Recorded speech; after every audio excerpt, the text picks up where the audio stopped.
Hey, Danielle, I want to ask you about this because there may be something very reasonable about postponing these primaries, but it starts to set into motion the concept of democracy delayed, right? There may be a really good reason why we're in the midst of this crisis and people shouldn't be going to the polls. I just wonder when this falls into the hands of Donald Trump, what can happen? I think that it is a very slippery slope for us to be on. I think that you're especially looking at states that have history of voter suppression and that this is just another apparatus for them to use.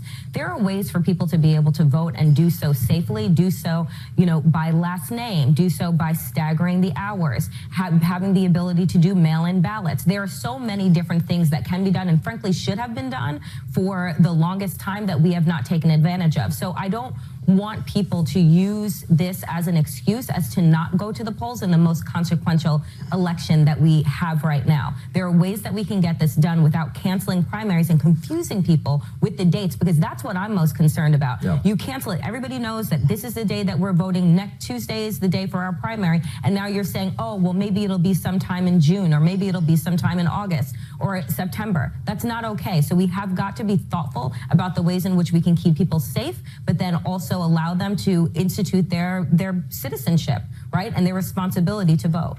Howell Raines, what's your thought about this? Florida is going to be remarkably important, not just to whomever wins it. Looks like Joe Biden's got the lead there, but for winning the election for a Democratic candidate. How do you feel about how this is all playing out? Well, Ali, as you suggest, Florida is traditionally one of the most important Southern primaries. Jimmy Carter had a breakthrough here in '76. Reagan and Bush had a spirited battle in 1980 and really took the gloves off. I think this is going to be a good litmus test election tomorrow to look at the Hispanic and elderly voters who really drive the politics in this state. I'm a little surprised that Biden is so narrowly ahead of Bernie Sanders, and I think that reflects probably the popularity of Senator Sanders' dedication to health care issues. That said, I think what we're seeing in Florida here on the Gulf Coast, which is normally just another day in paradise, there's almost an eerie quiet. This is the time when people are out boating, golfing, gardening, and I think yesterday was the day here on the Gulf Coast when the magnitude of this crisis really set in terms of public psyche. What are you thinking, Dean?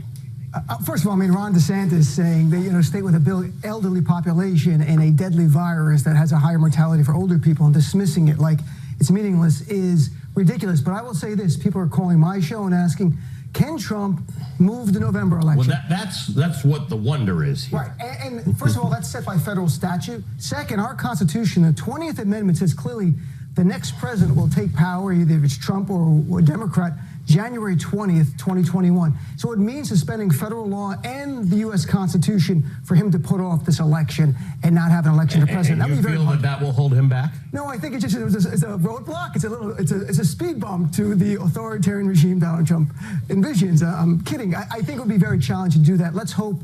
If you look at the arc of this virus, I'm not a doctor, but look at the arc of the virus. It seems to be 2 to 3 months. Let's hope that happens. But we want people to engage. We want people to get involved and vote. And Democrats, if you're a Democrat like me and Danielle, the better turnout, bigger turnout, we win big. Smaller turnout, Republicans win big. So will the Republicans do anything they can to depress turnout? Of course they will. That's what they've been doing for years. While I've got the three of you here, you are all members of the media, or former members of the media, but often critics of what happens in the media. Howell, I want to start with you with respect to the coverage of coronavirus. Donald Trump has made it a centerpiece of his discussions about this, about the fact that this is media hype, part of a Democratic hoax to undermine his presidency. And if you look at it, the idea that lots and lots of people are getting sick and the stock market has been cratering fits his narrative, right? Because those are the two things that he doesn't want to happen. What, in your esteemed opinion, has the role of the media been in this whole thing, good or bad?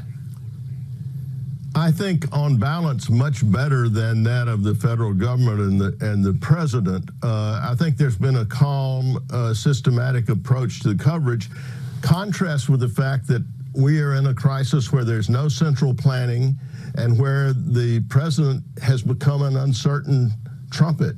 I think what we're seeing in a president who has never been popular in a personal sense, only about mid-40s in popularity polling. I think we're seeing the slow motion collapse of an ad hoc presidency in terms of Trump's leadership. What do you think, Danielle?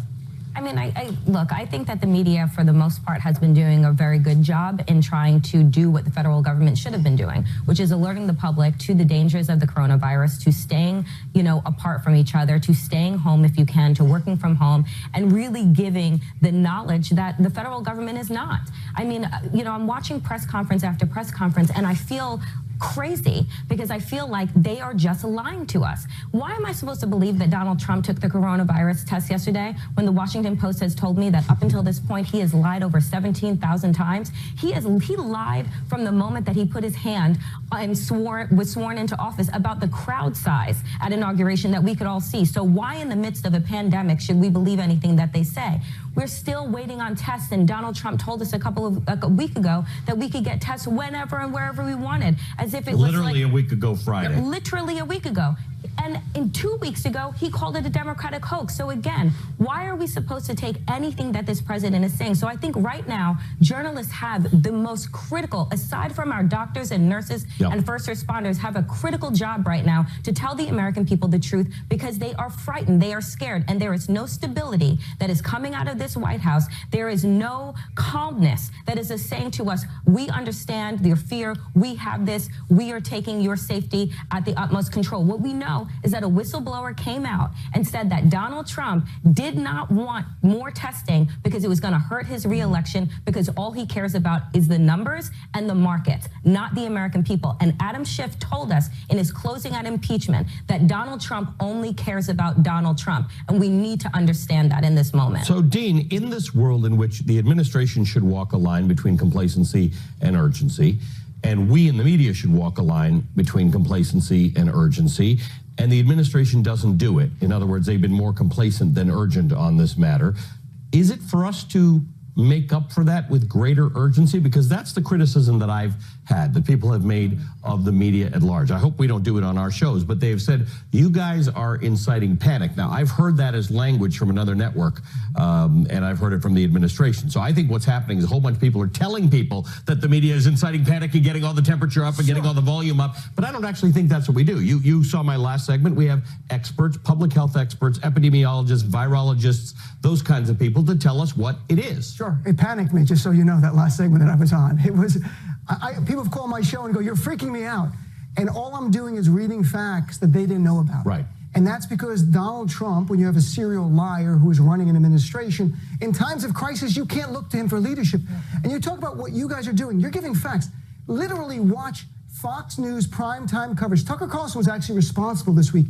Hannity especially, it's fiction time. It's blame the Democrats. I'm surprised not blaming Hillary's emails on that channel for what's going on. It's around, so people don't know what to believe. They don't know what to trust. Uncertainty is causing more concerns. You have to report the facts. You have to fill in the void that this administration is not doing. When Donald Trump says it's going to go away, a miracle, it's going to happen, literally said stuff like that a week ago.